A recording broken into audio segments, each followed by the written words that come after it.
In your news this morning, residential accommodation for CPUT students remains an incumbent need. Meanwhile, Samora Michael receives its first temporary police station. And lastly, the grassroots establishes a field of hope for Khayelitsha Harare youth. Good morning, I am Levi Wefinga and this is CPUT News. Residential accommodation remains a recognized problem for the students of the Cape Peninsula University of Technology. Each year, students are expected to enroll in their designated career choices, whilst they must fend for their own accommodation. Accepted to enroll at a university after one has passed matric is every young South African child's dream. It makes a reality for one to strive towards their designated career choice. The Cape Peninsula University of Technology has approximately 35,000 students, housing only 1/3 of the number. Since last year, the number of beds offered by CPUT has decreased by 11.5%. Disgruntled students wanted to voice out but chose to remain anonymous. I'm a student of 2016, and when I got here, I got raised. So I was living on campus, residence for 2016 and 2017. I was just that reserved child, but I got assaulted by people that are affiliated with CPUT and their friends, because I did not want to date one of them because I was approached by Oywan Wabo. So where it got to a point of them assaulting me because the city designs are Haiti or whatnot. I couldn't write my final examinations for 2017 due to personal problems that I was facing. Obviously, I had to repeat some of the modules. My appeal was not taken seriously, even though they say they received it, and they will consider it or whatnot. But I did not get any results of my appeal, whether it's been approved or not. Students are forced to withstand unbearable conditions such as sleeping on campus to maintain better grades. Others could just not bring their frustrations to voice, worrying whether their plea will be heard. To express each other's grief, one had to decide to speak up for each other. Our course needs a lot of group work and individual work. More especially group work is very important as you deal with environment.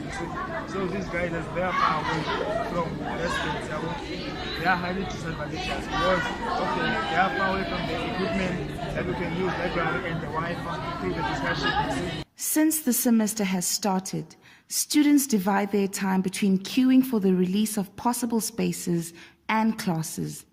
There is, however, no assurance whether one will be assisted, as it is a first-come, first-served basis. The student command persists that students should protest to express their frustrations. Students have been frequently occupying the residence department to meet the placement officer, but continue to reach a stumbling block. Oh yeah. Oh yeah. Oh yeah. The Vice-Chancellor of CPUT had promising plans to patch the state of residential accommodation within the institution. We have a couple of ideas in our mind, and there is actually a massive plan as well in the pipeline in terms of, the refurbishment of Freedom Square, which will actually be back in circulation end August, as well as St. Peter's. Those 3 blocks will also be in circulation end August, because the council has actually approved, I think, 24 million for Freedom Square. And of course, the new building will also be going up in Wellington. But we are also looking around, and we are looking at the property portfolio very seriously. And we are also looking at pieces of land as well in Cape Town, because I think after a long time, we've just finalized the exchange of the East and the West.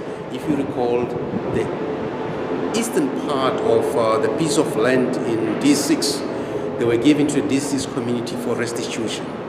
And of course, the western part where we have Ikamva e-learning buildings, And those J&B, behind J&B, those particular pieces of land will actually be given to CPUT because they used to belong to the Department of Public Works. And of course, the three departments, rural development, public works, and higher education, they have come together to assist us. So we'll be having title deed to those particular pieces of land, and we are going to build. I think for us, really, is just to ride this wave this year. The fact that I don't live at Reyes is really affecting me because I travel by train, which is it takes about an hour from where I live, which is Esterfield to town. And train is very unreliable. The residents of Samora Michael have received their first temporary police station after 25 years being without one. Residents have been forced to seek policing services at different communities. Welcome to Samora Michael, a community which recently received a temporary police station. 25 years into democracy, there are still townships who still lack facilities such as police station. The opening of a new police station in Samora Michael will change lives of hundreds of people residing in this township. They will no longer go to Nyanga to report crimes happening in their area. The law has been brought closer to them. I'm Captain Iso. I'm responsible for the detectives at Samora Michael, detective branch. We've got a complement of 10 investigators. All of them investigates all types of crimes. We don't specifically specialize in certain crimes. Working here at Samora is a quite different environment as to how it was at Athlone. We receive all types of cases. As compared to the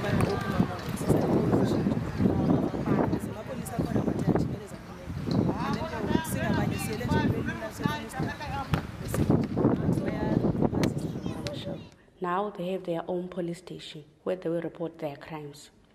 According to Crime Stats SA, Nyanga police station is rated one station with the highest number of murder cases in the country. Some of these cases are cases from Samora Michael. With the opening of this new station, the stats will change because people from Samora Michael will now open cases here. Police station umsebenzi asasiwenzile mnintsi kakhulu phantsi yesimos which is apho samkela khona bonke abantu abazileyo bezocela uncedo emapoliseni uncedo lohlukeneyo ke siyacertifya siyazivula ii-cases ezahlukeneyo endingenawukwazi ukuzibala zona mhlawumbi ngexesha senditsho uba i-feedback siyifumene kakhulu ebantwini i-positive enye ke iyasikhuthaza uba mhlawumbi singalungisa phi naphi.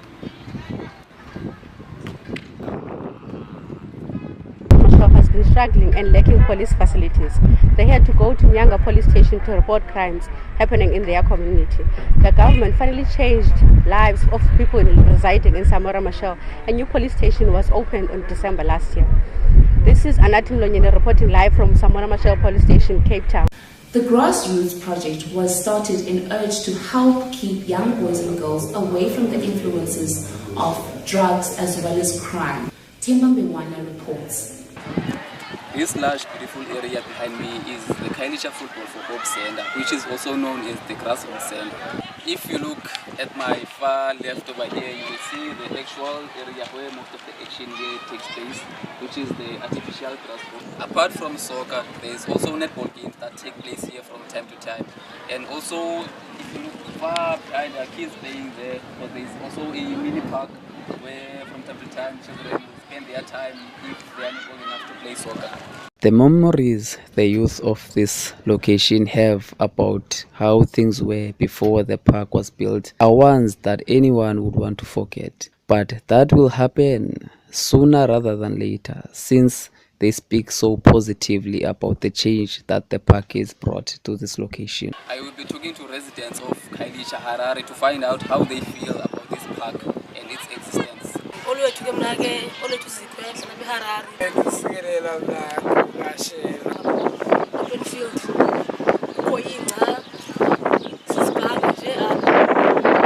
Ibala ngoku and then abantu batshintsha abanye baphumelela ngebhola lena lapha eHarare Khayelitsha. Ayisekho ninzi ngoku ubudlobongela yabo. And then ngoku ke i-light ezikhulayo ezikhulela pha kulabala and then nazo sidlala ibhola ngoku zimnandi kwazo siyaphambili. The community of Harare and surrounding areas make use of the Khayelitsha Football for Hope Center by means of soccer-related activities.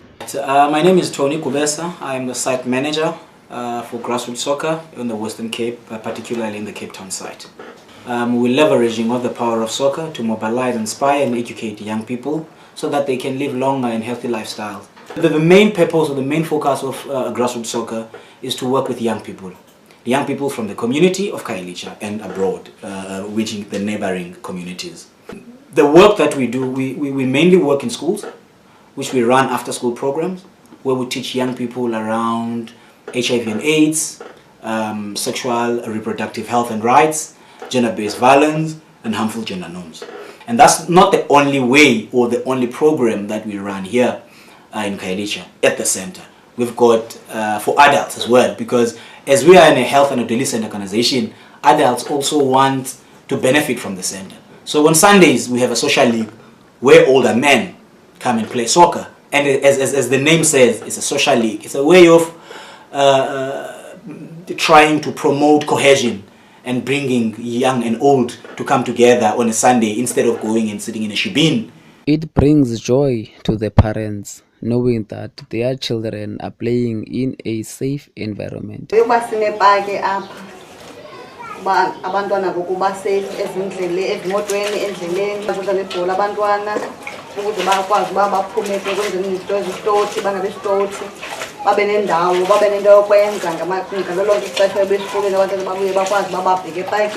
For those from this community who don't participate in any sports have also made use of this park. When it is hot, they come out with their camp chairs and umbrellas and have a braai and some drinks. The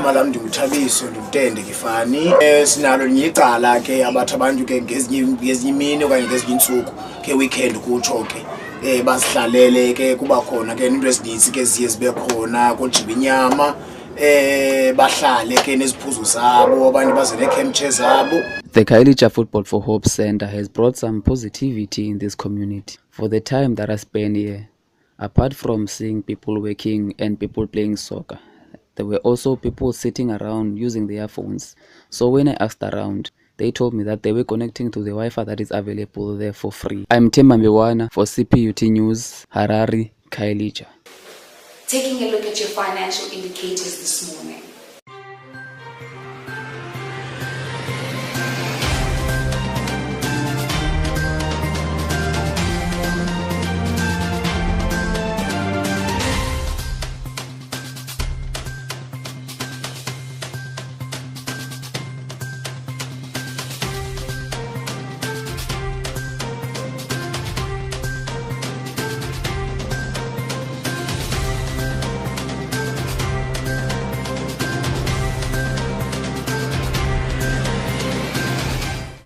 That was your financial indicators this morning. And that is it from the CPUT News Bulletin. From the team and myself, good morning.